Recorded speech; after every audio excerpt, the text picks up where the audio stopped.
Muy buenos días para todos.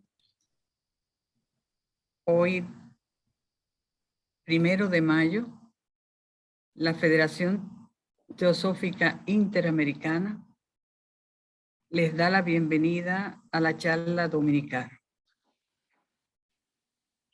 Le voy a ceder los micrófonos al hermano Isaac Hawley para presentar a la hermana Guadalupe, que será la encargada de nuestra ponencia en esta mañana.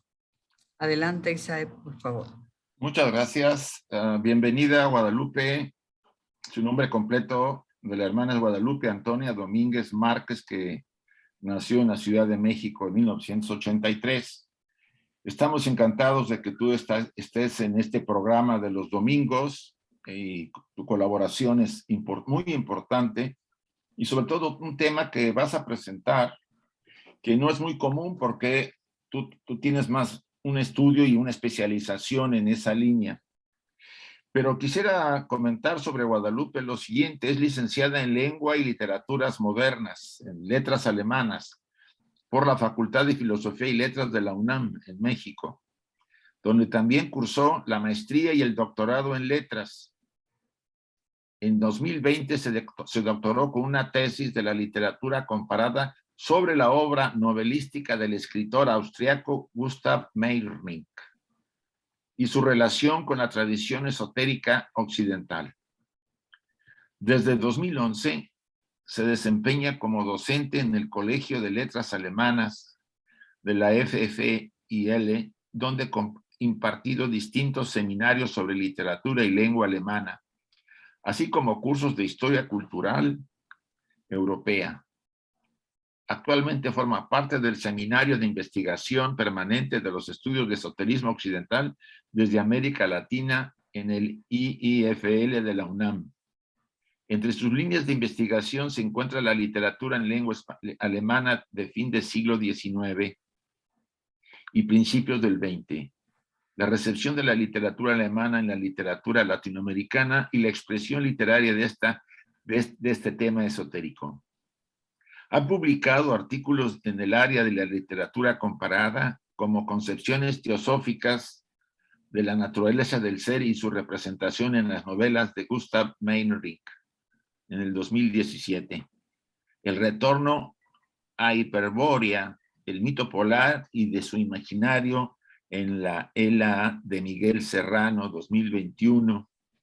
Y del lado encantado de la modernidad, Mesianismo y ocultismo en las novelas expresionistas de Gustav Meyrink, del 2022.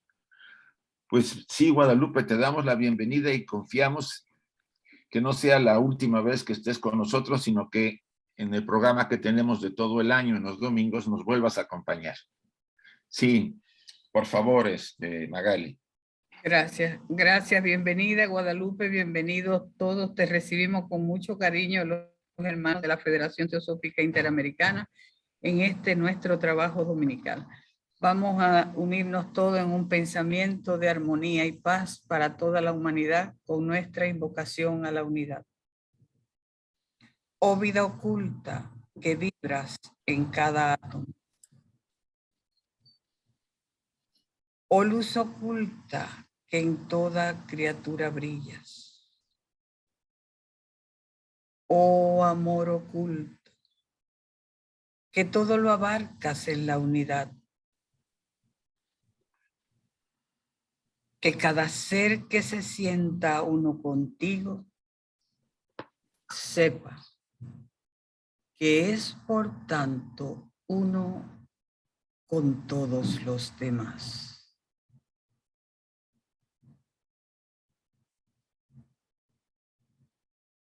Así sea. Adelante, Guadalupe. Los micrófonos son suyos. Muchísimas gracias a Isaac Hawley y a Magali por darme un espacio en estas charlas dominicales. Voy a compartirles mi presentación. Sí. Para comenzar. Un segundito. ¿Sí se ve? Sí, sí se ve. Nada más que tienes que ampliarla. Sí, nada más que no veo dónde. En la parte de abajo, ahí está una pantalla chiquita. Sí, ya, gracias. Bueno, entonces voy a hablar el día de hoy sobre las novelas teosóficas de Gustav Meyrink, que es este escritor austríaco. También porque me gusta compartir sobre la forma literaria que se le da a lo teosófico, ¿no? Porque también puede haber acercamiento a lo teosófico a partir de novelas, en este caso. Entonces, bueno, Gustav Meyrink nació en el año de 1868, murió en 1932. Su nombre verdadero fue Gustav Mahler. Después él cambió su nombre y también por cuestiones mágicas, ¿no? Ese cambio de nombre, él reconoce un poder en el lenguaje. Su padre fue un noble, Friedrich Karl Gottlob Freiherr von Van Bülow, von und zu Hemming, quien sin embargo no lo reconoció. Entonces eso le trajo muchos conflictos a Gustav Mahler primero y después, tras su cambio de nombre, Gustav Meyrink. Y su madre fue una actriz, María Wilhelmine Adelaide Meyer, y bueno, creció como un hijo no reconocido, ¿no? Al principio, bueno, él vivió mucho tiempo en la ciudad de Praga, que la ciudad de Praga tiene una tradición esotérica importante. Ahí fue un centro de alquimia, sobre todo desde el siglo XVII. También hay tradición cabalística en la ciudad de Praga, porque también en el siglo XVII hubo o sea, la comunidad judía fue acogida en esta ciudad que se caracterizó por su tolerancia en un momento de persecución religiosa. Entonces la ciudad de Praga es importante en su carga esotérica, ¿no? Su tradición esotérica. Y Gustav Meyrink después vivió mucho tiempo en Praga, pero también se estuvo moviendo, estuvo por Viena, la ciudad de Múnich, en fin. Entonces él al principio se dedicó a ser banquero, tenía su banco en Praga, pero no le fue bien como banquero. De hecho, en algún momento fue acusado de fraude, pasó un tiempo en la cárcel y en ese momento como de angustia personal, él se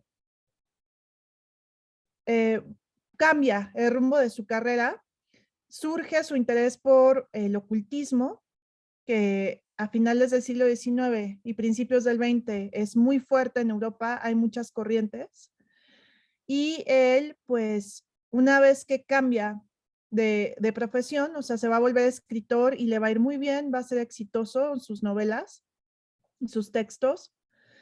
Pues a partir de ese momento tiene un papel importante como difusor y traductor de la teosofía de Madame Blavatsky en el Imperio Austrohúngaro.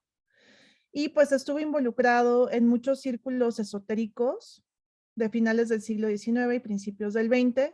Por ejemplo, se le relaciona con el movimiento Rosacruz, que está vinculado a la práctica alquímica, y la ciudad de Praga, como les decía, es importante en la historia de la alquimia.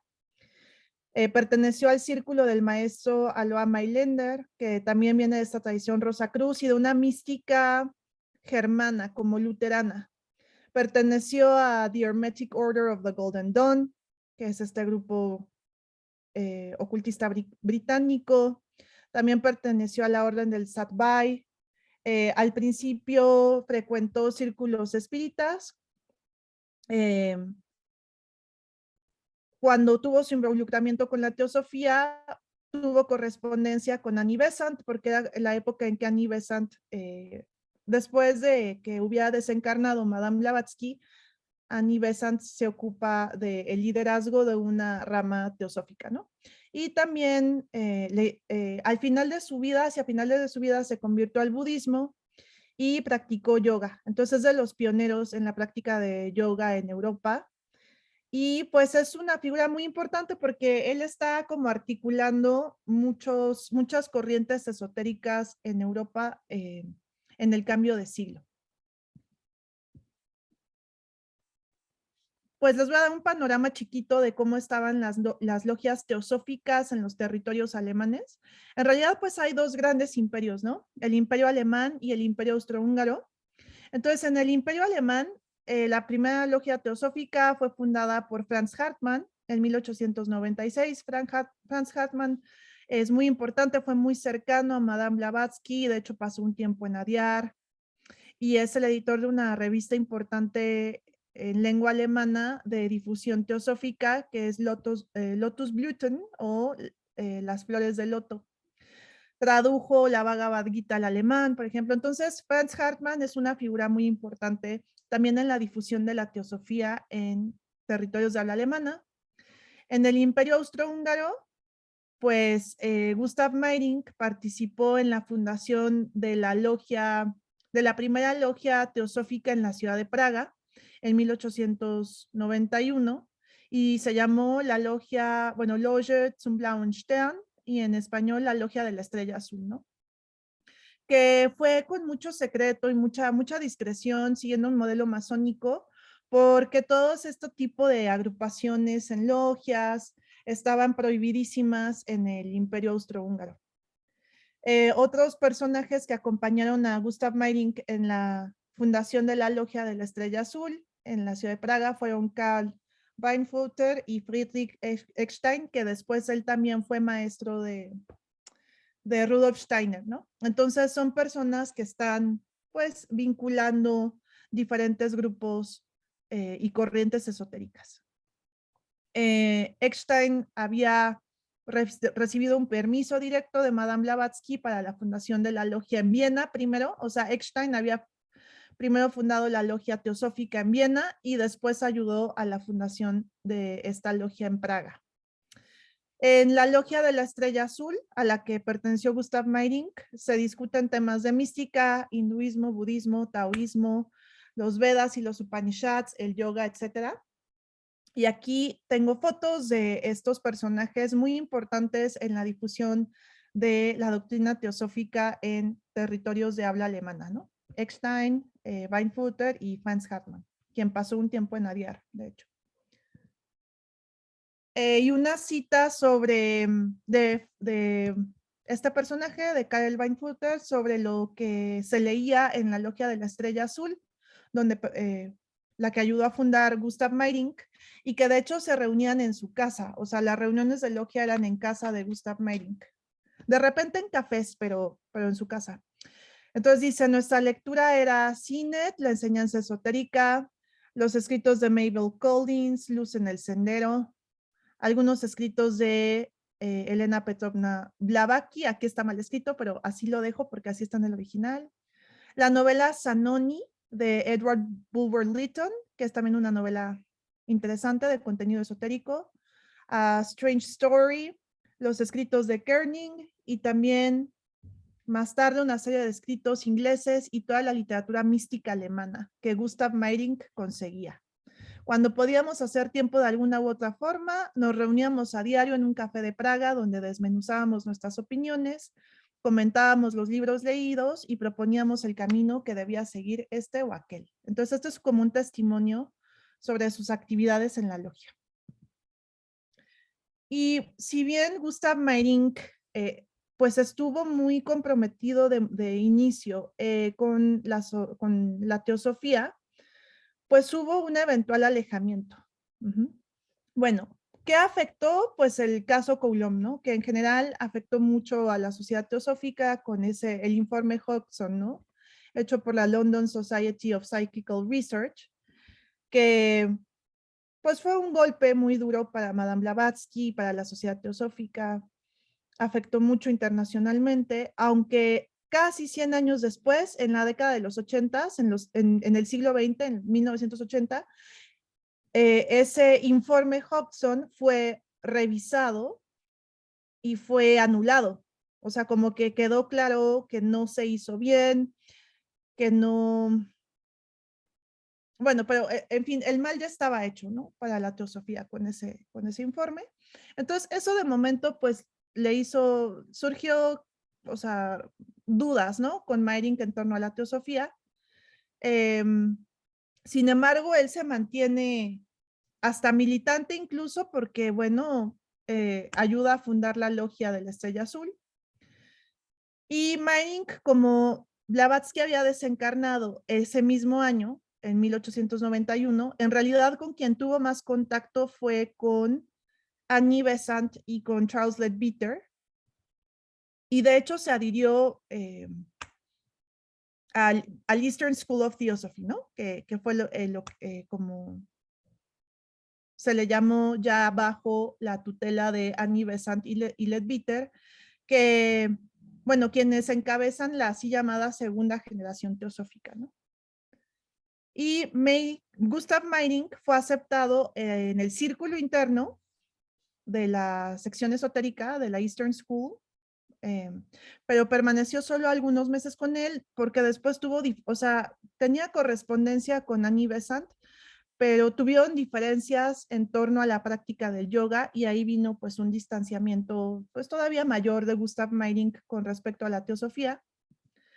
Pero a mí lo que me ha interesado estudiar es ver cómo los contenidos de la enseñanza teosófica permearon sus novelas. O sea, él tiene 5 novelas, aunque tiene otros muchos cuentos, escritos satíricos, pero voy a enfocarme solo en las novelas, escritas entre 1913 y 1927, que si se fijan es la época de la Primera Guerra Mundial, un poquito antes y después, pero es ese momento como de crisis en las que él está escribiendo. Entonces la primera y quizás la más famosa es El Golem, que fue primero publicada en, ¿cómo se dice? En periódicos por entregas, entre 1914 y 1913 y 1914, y ya después se publicó completa en 1915. El Rostro Verde, La Noche de Valpurga, El Dominico Blanco y El Ángel de la Ventana Occidental. Y los textos de Gustav Meyrink han tenido siempre una muy buena recepción en Latinoamérica. Todas sus novelas están traducidas al español y hay varias ediciones. Miren, aquí están todas en diferentes ediciones en español. Entonces, en Latinoamérica, Gustav Meyrink siempre ha sido muy leído. Y pues les dejo aquí el dato por si quieren ustedes lanzarse a leer. La verdad son novelas fascinantes, ¿eh? Bueno, ahorita voy a hablar un poquito más de ellas, pero todas se encuentran en español. Incluso, pues, Jorge Luis Borges fue un admirador y también crítico de Gustav Meyrink, ¿no? Borges tradujo y actuó como difusor sobre todo de la novela El Golem, la primera, en el mundo hispanohablante y también de algunos de los cuentos de Meyrink, porque incluso los antologó en su famosa biblioteca de Babel, ¿no? Entonces este es un ejemplo de un par de textos de Meyrink que él antologa, y aquí tenemos una edición del Golem con un prólogo justamente de Jorge Luis Borges. Sin embargo, Jorge Luis Borges después rechazó las otras 4 novelas de Gustav Meyrink. Esa ya no le gustaron tanto porque él criticaba justamente el contenido teosófico, ¿no? Y ahí pues bueno, o sea, la verdad es que el contenido teosófico está en el Golem también. Lo que pasa es que Borges no se dio cuenta. O sea, el Golem le gustaba y el Golem tiene contenido teosófico.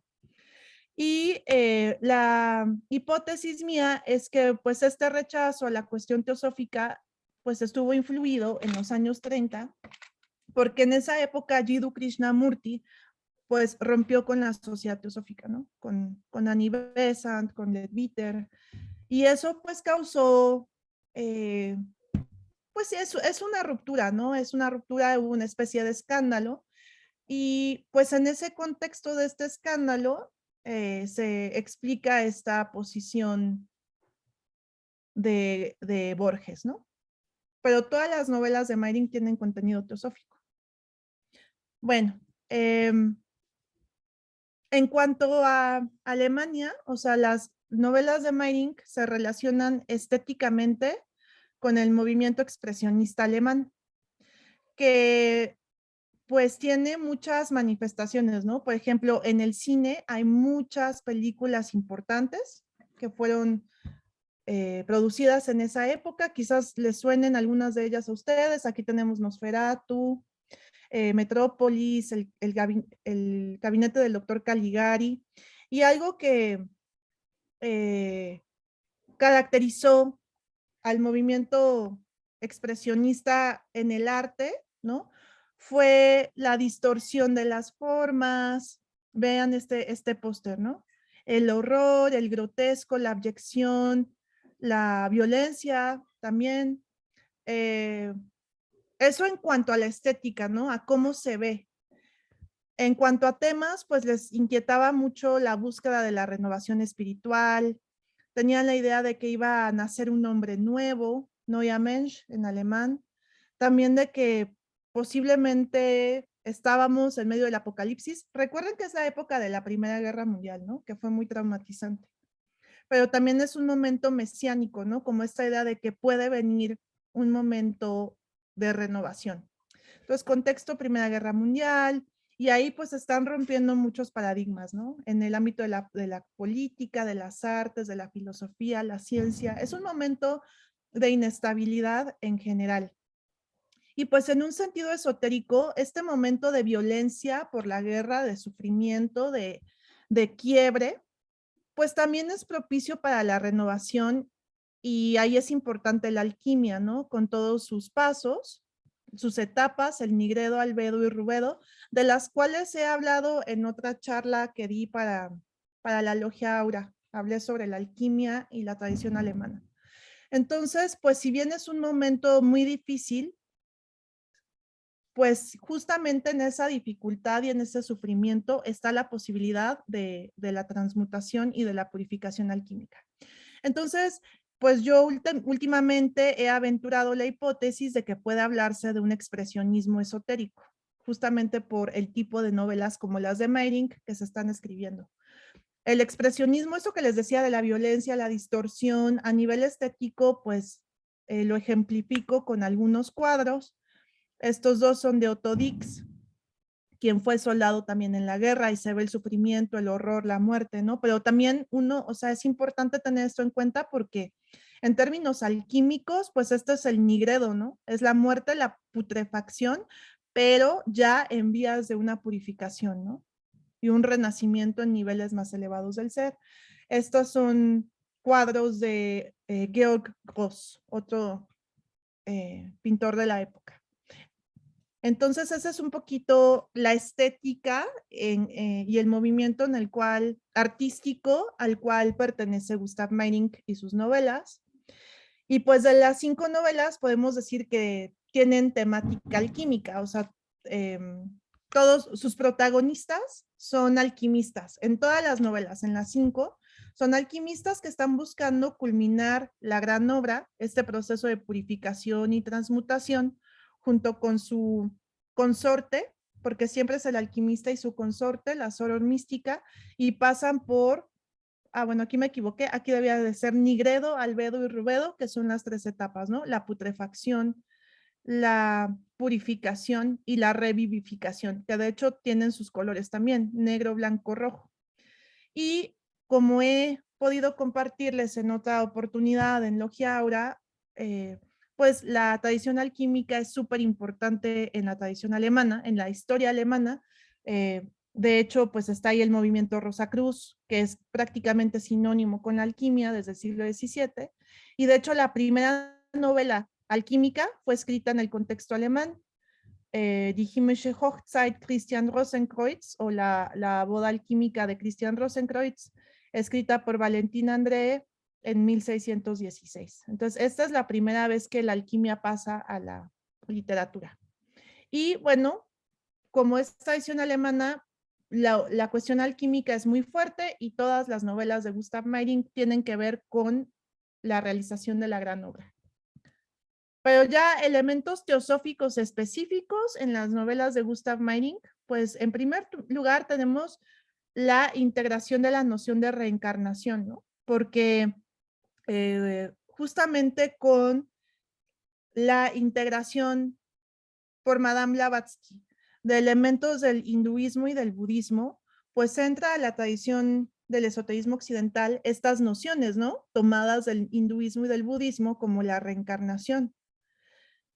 Entonces, los protagonistas de las novelas de Gustav Meyrink son alquimistas que llevan mucho tiempo reencarnando para poder llevar a cabo la gran obra en alguna de sus encarnaciones, porque también han sido obstaculizados, ¿no?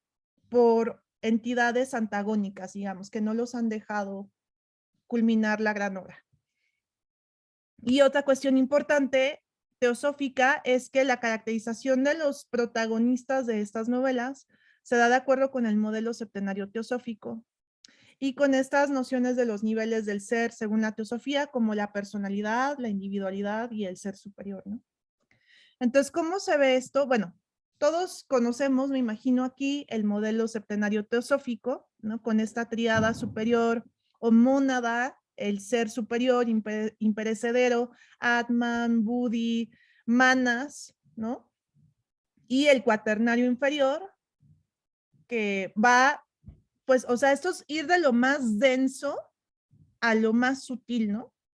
Entonces, en el cuaternario inferior tenemos Rupa o Stula Sharira, que es este cuerpo físico como de carne, ¿no? Prana, que es el principio vital, la energía necesaria para las funciones. Linga Sharira o cuerpo astral. Kamarupa o el cuerpo de los deseos, y esto forma como el cuaternario inferior, ¿no? Esto lo tomo de la clave de la teosofía. Y o sea, hay niveles inferiores más densos, más materiales del ser y niveles superiores, la triada, ¿no? Y eso a su vez ayuda a configurar, según la teosofía, diferentes divisiones del ego, ¿no? Entonces tenemos el ser superior, que es inmanifiesto, el ego espiritual o divino, Buddhi, a través del cual como que este ser superior emana, ¿no? Tenemos la individualidad, que es eso que va reencarnando, y cada personalidad que tiene que ver con cada encarnación, ¿no? Y esos son niveles pues inferiores, contingentes, y también uno pues no debería apegarse demasiado a nociones de personalidad, porque esos son elementos pues correspondientes al cuaternario inferior, ¿no? Y contingentes, o sea, es de una encarnación y ya, ¿no?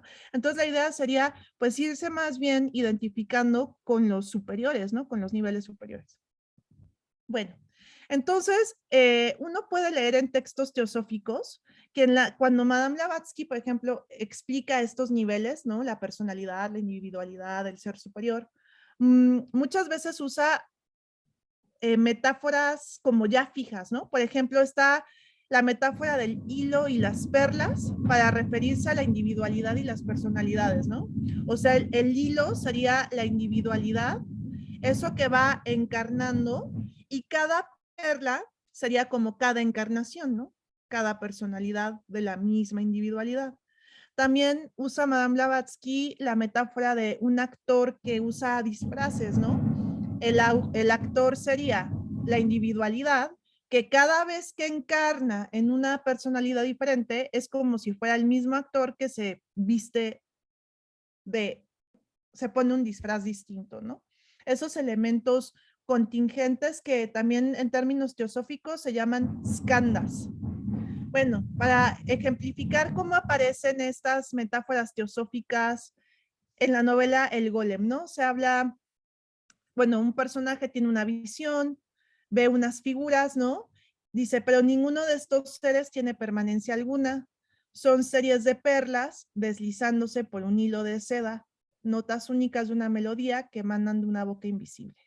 Entonces es la misma metáfora del hilo y las perlas, ¿no? Entonces ahí uno empieza a reconocer ese contenido teosófico para la caracterización de estos personajes. Y uno se da cuenta, es que es la misma individualidad que ha tenido varias personalidades, ¿no?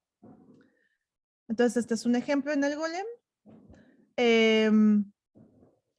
¿Y cómo se ve esto en la clave de la teosofía? Por ejemplo, dice Madame Blavatsky, en los libros sagrados hindúes se dice que aquello que pasa por una encarnación periódica es el sutratma, que literalmente significa el alma hilo, que es un sinónimo del ego reencarnante, manas en conjunción con Buddhi, que absorbe los recuerdos manásicos de todas nuestras vidas precedentes Y se llama así porque como las perlas en un hilo, así es la larga serie de vidas humanas unidas una con otra en un hilo, ¿no? Entonces aquí está en inglés, aquí está en español. Otra cita también de la clave de la teosofía. Ya les he dado, perdón, aquí tuve un error tipográfico, una ilustración familiar al comparar el ego o la individualidad a un actor y sus numerosas y variadas encarnaciones a los papeles que representa.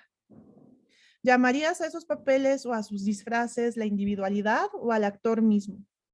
Como un actor, el ego es forzado a representar durante los ciclos de la necesidad muchos papeles que le pueden ser desagradables, ¿no? Entonces, otra vez esta idea de ya sea el hilo y las perlas o el actor y sus papeles. Entonces, vamos a ver cómo se ve esa metáfora del actor y sus papeles en otra de las novelas de Gustav Meyrink, ¿no? Y dice un personaje, ¿no? La más alta sabiduría se viste de payaso. ¿Por qué? Porque una vez que se ha reconocido todo como un vestido, o sea, este disfraz, y solo como un vestido, una vez que hemos mirado a través de él, entonces también el cuerpo debe ser necesariamente un disfraz de payaso. Y para aquel que llama el verdadero yo como suyo, su propio cuerpo y el de los otros, no es más que un simple disfraz de payaso. Otra vez, esta idea de no identificarse con los escandas, con el disfraz o con el vestido que el actor se está poniendo para esta encarnación en particular, ¿no?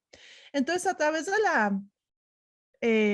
el rastreo de estas metáforas teosóficas, uno puede ver cómo fue de importante el modelo septenario para la configuración de estos personajes.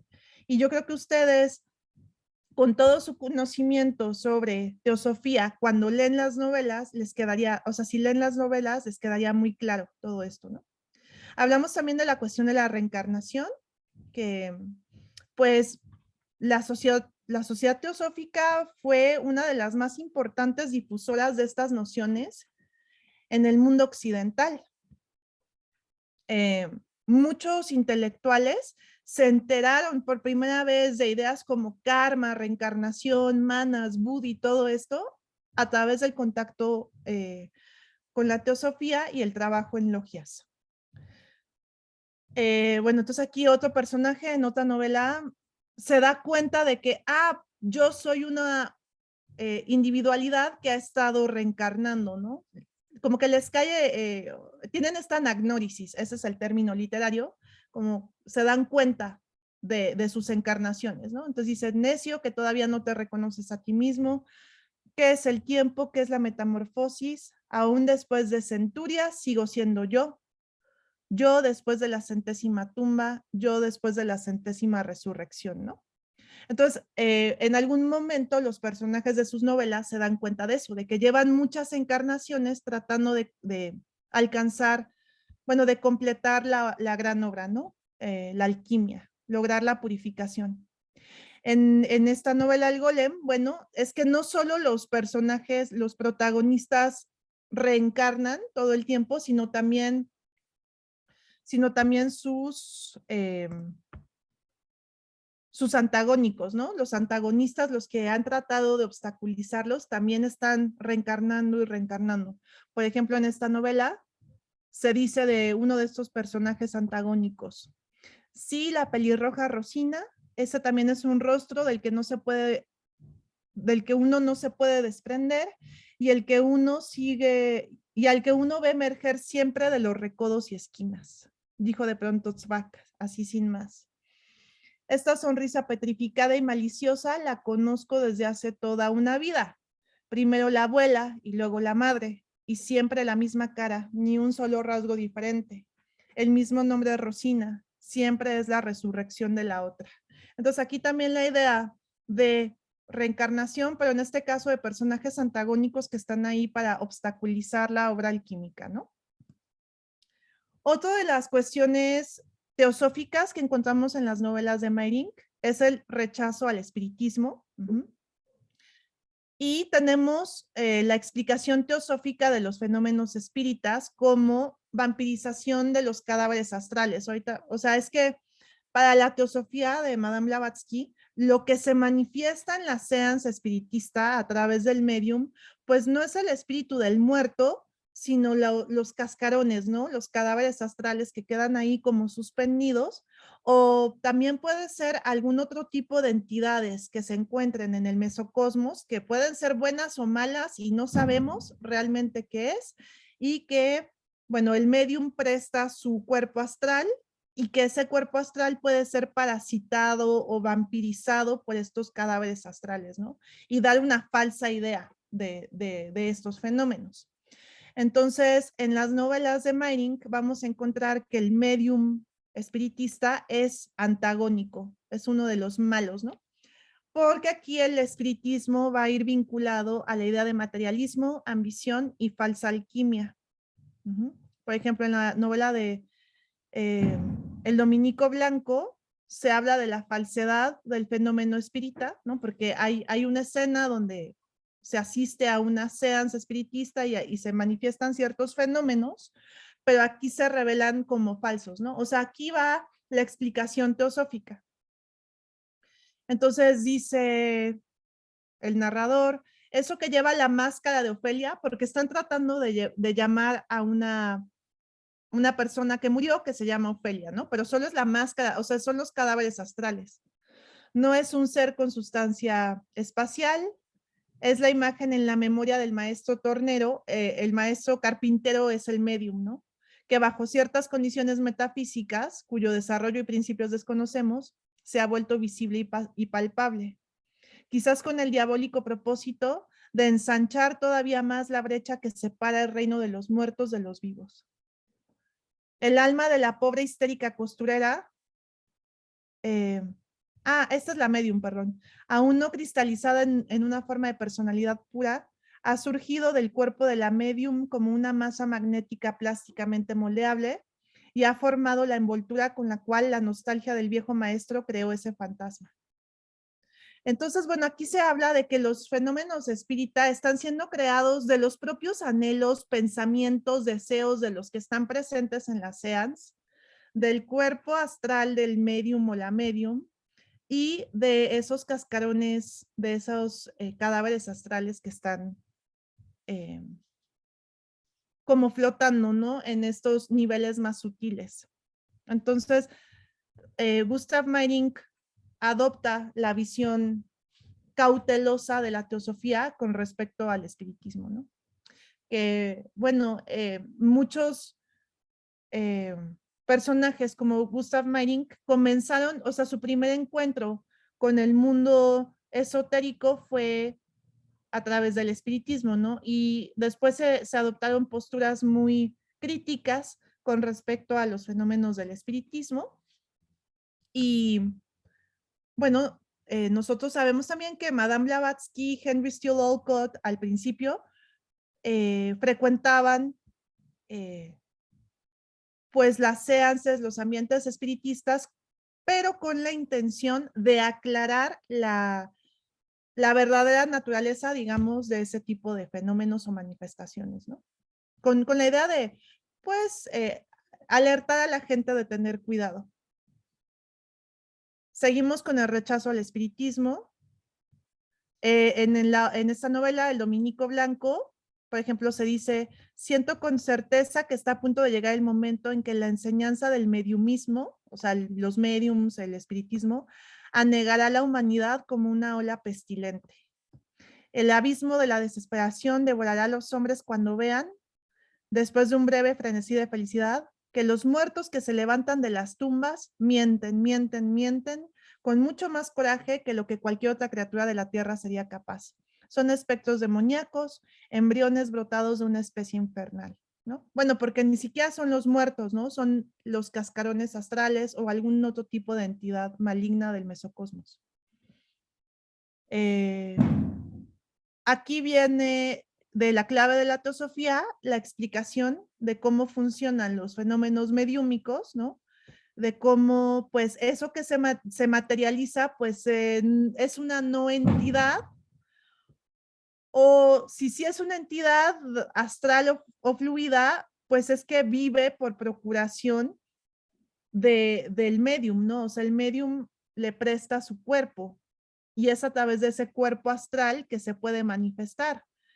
Entonces, este fantasma o el Kamarupa puede compararse con la medusa, que tiene una apariencia etérea y gelatinosa mientras permanezca en su propio elemento, el agua, o el aura, ¿no? Específica del medium, pero que tan pronto como es extraído de este, se disuelve en la mano o en la arena, especialmente en la luz del día. En el aura del medium vive una especie de vida vicaria y razona y habla, ya sea a través del cerebro del medium o del de alguna otra persona presente. Entonces, esa es la explicación. Bueno, una de las muchas veces en que Madame Blavatsky aclara la naturaleza de los fenómenos espíritas, ¿no? Diciendo es que no es lo que dicen que es, sino pasa esta otra cosa, ¿no? Que es básicamente una vampirización. Entonces, seguimos con esos peligros del espiritismo. En esta novela, uno de los personajes le advierte al alquimista que tenga cuidado con la magia negra, ¿no? Y aquí lo espiritista va en relación con la magia negra, el sendero de la mano izquierda, y en términos de alquimia, en estas novelas, cuando los personajes se equivocan o se desvían de su camino y asisten a las sesiones espiritistas, pues muchas veces esos fenómenos que se manifiestan, esas entidades, los confunden o los llevan al materialismo o les hacen pensar que la alquimia es la obtención de oro, ¿no? Así como, ya obtuviste el oro, ya con eso, el oro material, ¿no? Y los desvían del camino de la alquimia espiritual, en donde el oro y la cuestión material no son tan importantes, ¿no? Entonces, en las 5 novelas queda muy claro ese rechazo al espiritismo. Y por último, también está el rechazo a la magia sexual y la tradición tántrica, y los Dukpas de Tibet aparecen como personajes antagónicos, ¿no? Sobre todo en la última novela, El ángel de la ventana occidental. Bueno, además de que hay espiritistas, también aparece como antagónico un Dukpa. ¿Y quiénes son los Dukpas? Bueno, Madame Blavatsky los define como estos, ella habla como de 2 tradiciones, ¿no? En Tibet, como un budismo purificado, depurado, que ella llama lamaísmo, y los lamas tienen su bonete amarillo. Y ella habla de un budismo como chamánico, influido por la religión Bon, que se dedica a cuestiones como de magia negra y hechicería, ¿no? Que son los que usan el bonete rojo y son los Dukpas. Entonces tenemos como los antagónicos, los malos, que son los hechiceros de magia negra, los Dukpas, y los lamas, ¿no? Con los que, o sea, Blavatsky sí afirma tener una relación con los lamas, pero rechaza a los Dukpas como adeptos a la magia negra, que se manifiesta como magia sexual sobre todo, ¿no? Entonces aquí Madame Blavatsky, esto creo que es del diccionario de términos teosóficos, ella aclara, ¿no? Como estas dos, la diferencia entre el Dukpa y el lama, y como ella dice que el acceso a los lamas pues estaba súper limitado porque ya saben que Tíbet pues era una zona geográficamente muy difícil de alcanzar, y en la que también operaban prohibiciones o sea, no cualquiera podía entrar a Tíbet, ¿no? Entonces, Blavatsky dice que como los Dukpas se quedaban en las fronteras, que cuando los europeos o los occidentales llegaban a tener contacto era con los Dukpas en primer lugar, porque ellos estaban como en las fronteras y no al interior, donde ya era mucho más difícil acceso, ¿no? Entonces, aquí tenemos una cita del ángel de la ventana occidental, donde el personaje de Lipotin, que es uno de los antagonistas, se revela como un Dukpa, ¿no? Y lo dice tal cual, soy un Dukpa. Aquí tenemos, bueno, aquí más adelante sí dice que es un Dukpa, aquí simplemente habla de su bonete rojo, ¿no? Que ya es o sea, para quien conoce de teosofía, pues es la marca del Dukpa, ¿no? No, sí, aquí dice, ¿no? Yo soy un monje Dukpa, iniciado de la secta Yang. Y de hecho este personaje, y ya aquí el protagonista lo ve tal cual es, ¿no? Con esta forma extraña, con el cuello rojo, con el bonete púrpura, bueno, rojo, en forma de cono, en el cual brillaban 6 pares de ojos de vidrio, en fin. Entonces, este monje del bonete rojo o Dukpa trata de tentar al protagonista, que es alquímico, no que es alquimista, a que haga un ritual de magia sexual, de magia negra, que es esta hechicería Dukpa, ¿no? Aquí vemos ese rechazo teosófico al ritual tántrico, ¿no? Esto es de la misma novela, ¿no? Donde este Dukpa le pregunta al protagonista si conoce sobre magia sexual tibetana, si ha oído hablar del Bajroli Tantra, que debería hacer quizás este ritual, ¿no? Pero es una trampa. Evidentemente se trata de una trampa porque pues está esto diseñado para sacar al alquimista de su camino. Como en todas las novelas, los antagónicos han frustrado en encarnaciones anteriores la culminación de la gran obra, pero bueno, en todas sí se lleva a cabo al final, ¿no? Estas son representaciones de este tipo de rituales tántricos, ¿no? Sexuales, por ejemplo, aquí las esculturas de Khajuraho en India, o esta representación del famoso bonete rojo, ¿no? Los tibetanos del bonete rojo y los tibetanos del bonete amarillo. Y bueno, ya para concluir, pues Gustav Meyrink, que estuvo al centro de la actividad ocultista de su tiempo y lugar, y es muy importante como articulador de diferentes tradiciones esotéricas y como difusor y popularizador de la teosofía en el Imperio Austrohúngaro en particular y en el mundo germanohablante en general. A pesar de su eventual alejamiento con respecto a la sociedad teosófica, los contenidos de la enseñanza teosófica permearon su producción literaria y se manifestaron a través de tópicos concretos como lo que vimos, ¿no? El modelo septenario, la reencarnación, el rechazo al espiritismo y a la magia sexual. Y todo esto sobre una base alquímica que viene de la tradición Rosacruz.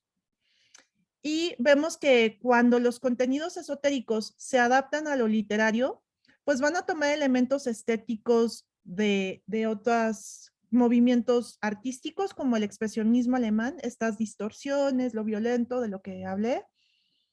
Y en este caso, pues responde un momento de crisis espiritual que se percibe como un apocalipsis después de la Primera Guerra Mundial, pero con esta promesa de regeneración, ¿no? Que son elementos muy propios de la alquimia.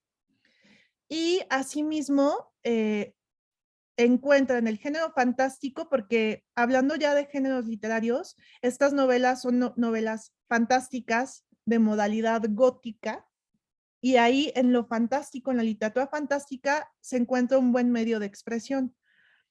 ¿Por qué la literatura fantástica? Bueno, porque la literatura fantástica admite otros mundos, ¿no? Y otras concepciones del mundo. O sea, la literatura fantástica rechaza nociones como tridimensionalidad, linealidad del tiempo, lo cartesiano en el espacio. O sea, no, o sea, la literatura fantástica abre muchísimas más posibilidades, ¿no? Lo multidimensional, otras nociones diferentes de espacio-tiempo, y por eso la literatura y específicamente este tipo de novelas son buenos vehículos de expresión de cuestiones esotéricas, ¿no? Y bueno, los contenidos de la enseñanza teosófica también encuentran en su expresión literaria un muy buen vehículo de difusión y popularización entre los lectores, aunque estos no sean evidentes para todos. O sea, porque no todos los lectores van a poder identificar que se trata aquí de cuestiones teosóficas. De hecho, se necesita como un lector muy informado. Ustedes serían lectores ideales de este tipo de novelas porque van a como captar muy fácilmente los contenidos teosóficos.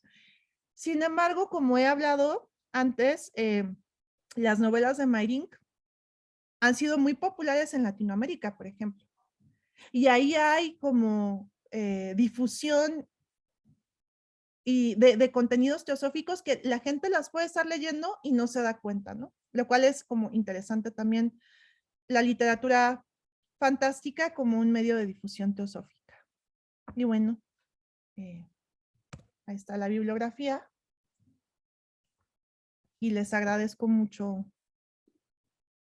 su paciencia y espero que se animen a leer las novelas de Gustav Meyrink. Yo creo que les van a gustar mucho, van a reconocer la cuestión teosófica. Y, bueno, quedo a sus órdenes para cualquier duda o pregunta.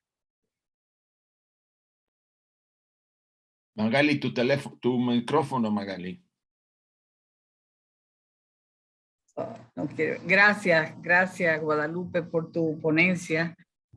Mucha información y agradecemos este trabajo que nos brindas en este mediodía, ¿no? Para nosotros los que estamos en esta área. Si algún hermano quiere alguna pregunta, que veo la manita de Ronald por aquí. Bueno, voy a empezar. Buenos días, muchas gracias. Realmente quedé fascinado. Es como para salir corriendo a una librería a comprar todos los libros. Ay, yo espero que sí. Si salen corriendo a comprarlos, yo quedo muy feliz. Esa es mi misión el día de hoy. Conocía de nombre, sí, claro, no solo el escritor, sino además el Golem y el ángel de la ventana de Occidente o algo así que se llama.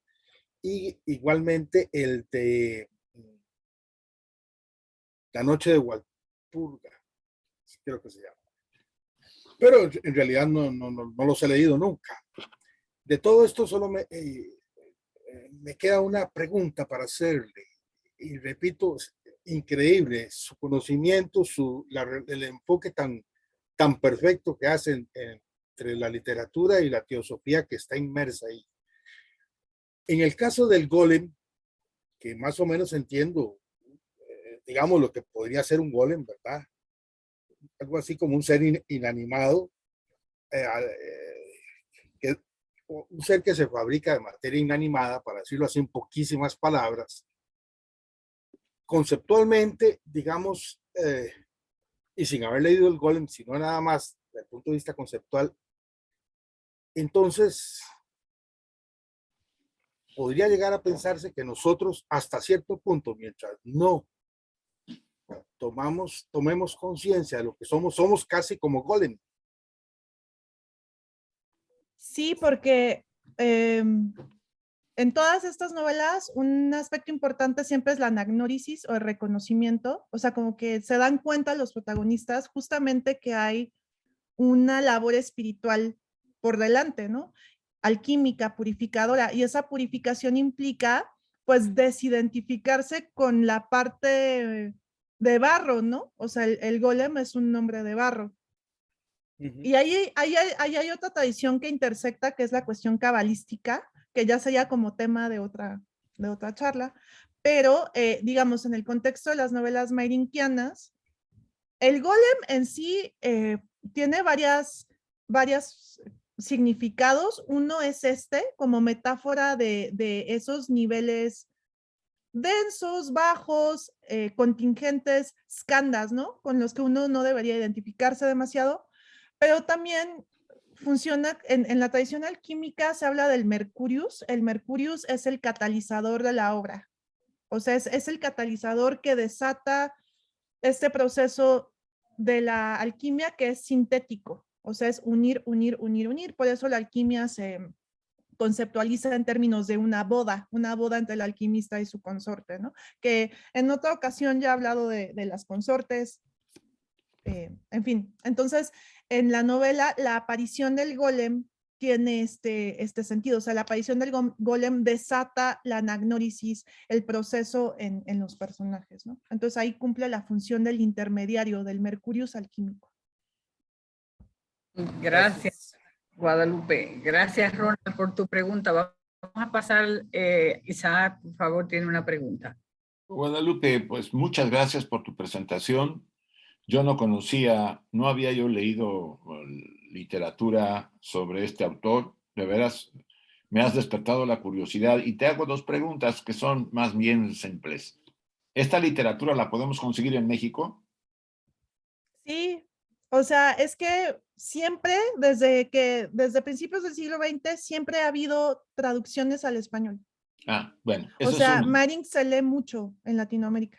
Y segundo, de todos los libros que nos presentaste, ¿cuál es el que tú más recomiendas? Porque, El ángel de la ventana occidental. vale, ya lo voy a anotar. Y eso era todo. Muchas gracias. ¿De qué? Enrique. Pasar el micrófono al hermano Enrique Rey, por favor. Era nada más para completar un poco lo que comentó Ronald. Guadalupe, yo entiendo al golem como, bueno, no sé si la entienda bien o mal, pero es una figura hecha de materia inerte a la que se le da vida o alguna cosa por el estilo, ¿no? Más o menos. Y luego lo toma, bueno, es que hay una forma poética de describirlo mejor, pero más o menos esa es la idea, ¿no? Es como darle vida al barro, que es de donde viene eso en relación a lo que estaba comentando. Pero en el caso medio mencionaste ahí a Borges, que ves que tiene sus versos sobre el golem, y el primero de esos versos es muy citado, el de como el griego afirma en el catilo, el nombre es adjetivo, en el nombre de rosa, en el nombre de la rosa está la rosa y todo el Nilo en la palabra Nilo. Esa me la sé de memoria porque es muy bonita. Y yo la uso para la discusión de si es suficiente una obra de literatura para entender el Nilo, o hay que ir al Nilo a cubrirse de moscas, rascarse y espantar los mosquitos y vivirlo, porque esa es la disyuntiva de la que está hablando en ese golem.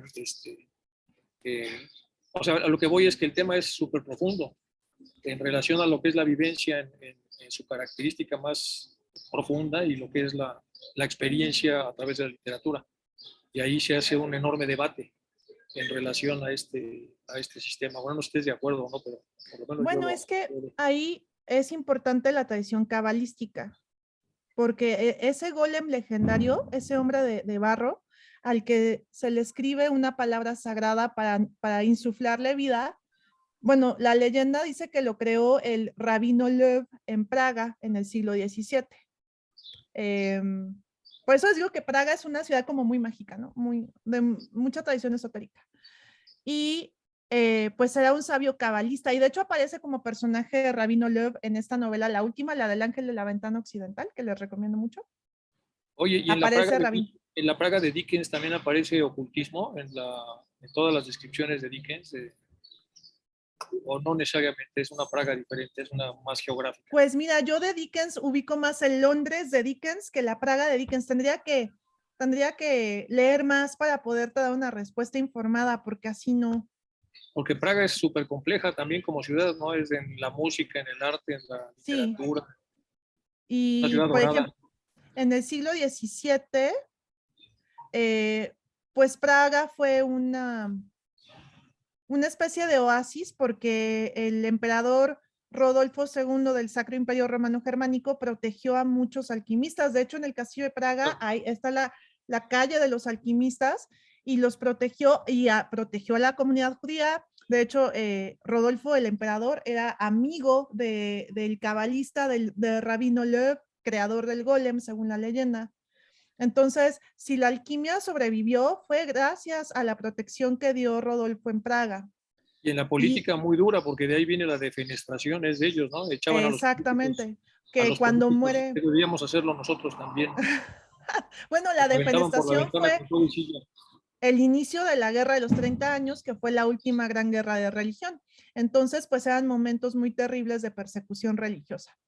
Y para la cábala, en la tradición cabalística, la palabra es la cosa, o sea, el lenguaje, las permutaciones del lenguaje acercan a lo divino. O sea, el cabalista trabaja con permutaciones lingüísticas innumerales, ¿no? Entonces, pues si lo tomamos desde la visión cabalística, por supuesto que en la palabra Nilo está el Nilo. Sí, para el pero hablando de la palabra sepa antigua de un idioma completo como el sánscrito, sí, porque el grado de exactitud tiene que ver con el verbo, que es el arquetipo de la producción de la cosa, bajando a las lenguas latinas. Por eso digo que se presta a un enorme debate. Es un conocimiento de enorme profundidad que cuesta mucho trabajo desdoblarlo en Occidente, porque efectivamente el verbo es el arquetipo de la cosa, es el prolegómeno de la creación.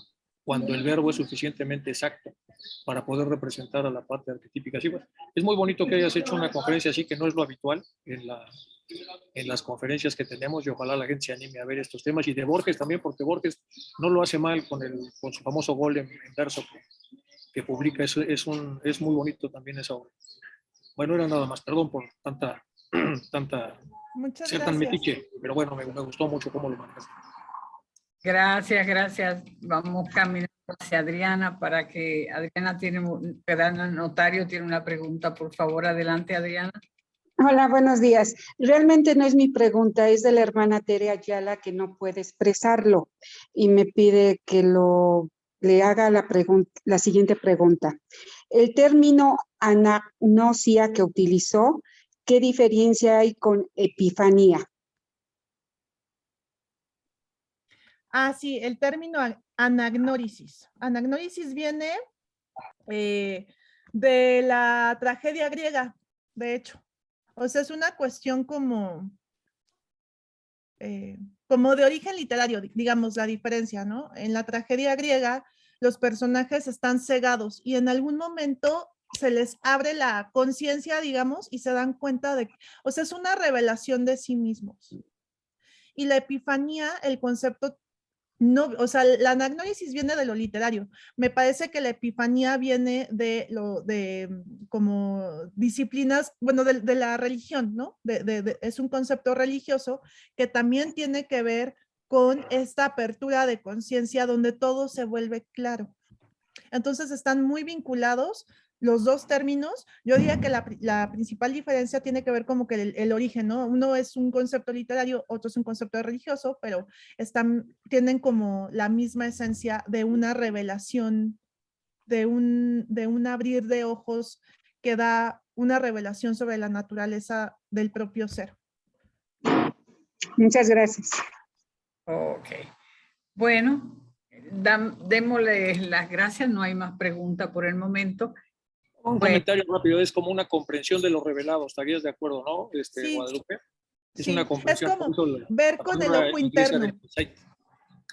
O caer el 20, decimos en México. Sí. No quería decir caer el 20 porque, o sea, sé que es como expresión muy mexicana y estamos aquí de muchos países, ¿no? Pero vean, o sea, es como mirar con la visión interna, ¿no? La anagnórisis y no con estos ojos de carne y materia. Bueno, entonces vamos a agradecer en nombre de la Federación Teosófica Interamericana a nuestra querida hermana Guadalupe Domínguez por tan maravilloso tema, que es como dice Isaac, a ver, no traemos esos temas a veces aquí, pero qué interesante cuando uno en cualquier libro de una librería puede encontrar una enseñanza oculta ahí, puesta en ese libro, que uno se sorprende. Así es que nuestra gratitud, Guadalupe, por abrirnos esa inquietud ahora, a ser más receptivo de un libro que se torne interesante. Que provoca, ¿no, verdad?, a buscar algo que nos dejaron allí puesto para aprender un poquito más. Así es que nuestra gratitud y esperamos nuevamente verte un domingo más por aquí, o muchos domingos más. Así es que gracias a todos los presentes por su asidua puntualidad en nuestros trabajos y que pasen. Pedirle a Guadalupe si nos puede preparar el Quijote para después, que nos hagas una presentación. Bello. ¡Ah, qué bien! Sí. Sería maravilloso porque también vamos a encontrar mucho punto de reflexión en esa obra.